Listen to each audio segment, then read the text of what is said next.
pass. I mean, Jace, what a pass. If you haven't seen it tonight, it's... Look, we've seen it in the past with him because you know he's got it in the locker, but the outside of the boot, you know, he bends it into the 6-yard box for Haaland, and Haaland scores a karate kick goal. Yeah, look, it's begging to be kicked, to be finished off, right? When begging. you've got Haaland there, you just know where to put it. Do you know what? Just put it into an area with him. Space. The goal he scored against Villa, it's a brilliant cross from De Bruyne, right? So he just picks out the far post, right? He knows De Bruyne is going to be lurking somewhere. That far post, if those balls deliver that far post, Haaland's just in and around the area. And he can attack all of those. You think about the part of the goal. Either attack the centre of the goal with his head, or if the ball dips, far post with his foot. Tonight's finish was...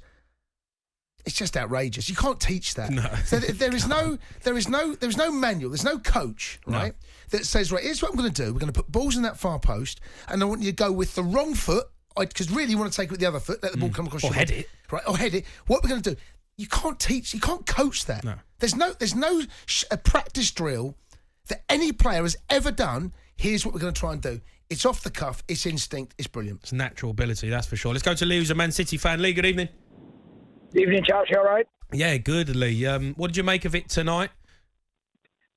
Well, I mean, the game wasn't great in its own right, was it? But I think what we've seen tonight with the finish from Haaland is the reason why we have to be the favourites to win the Champions League, but we have to go and do it now. Because, like last season, you know, we ended up going out in crazy circumstances against Madrid, but we you know, that tie should have been dead and buried before they went back to the Bernabeu, and we had chances to win it in the second leg before they came back.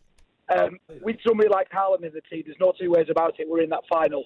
And I look at what we've done tonight, I think that's the difference. That's what he brings to City that we didn't have in previous years, and we've got to go and do it this time round. Yeah, I mean, the thing is, the one thing I will say, Lee, is that in knockout competitions, all you can have, as you found out, is a bad 5 minutes in a knockout competition.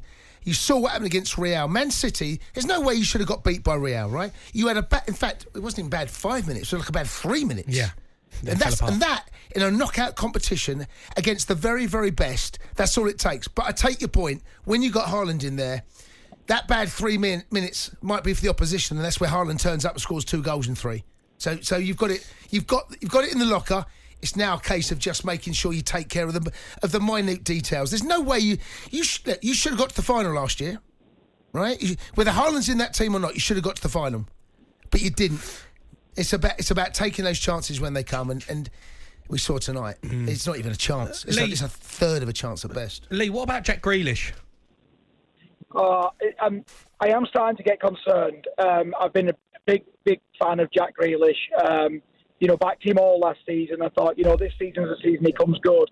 He just doesn't look like he's got the confidence to do it, to step it up another level. He's taking the easy pass. He's playing the pass back to Cancelo time and time again. When he does decide to have a go and cut in and have a shot, he seems to hit the first man every time. It just seems like it's the same thing over and over again. And, you know, as much as I'm desperate for him to succeed, because I think there's a great player in there, I just don't know whether this is just going to get too difficult for him. Yeah. And he might eventually need a restart somewhere else. But hopefully, you know, things bounce his way and he can start to, you know, get some confidence in his game. Yeah. Lee, has everyone ever said to you that you sound like Tyson Fury? I mean, I genuinely thought it was Tyson. You genuinely sounded like Tyson Fury. Can you do me a favour? Can you say, AJ, you're a big dosser? AJ, you're a big dosser. Love that, Lee. Thanks for calling in.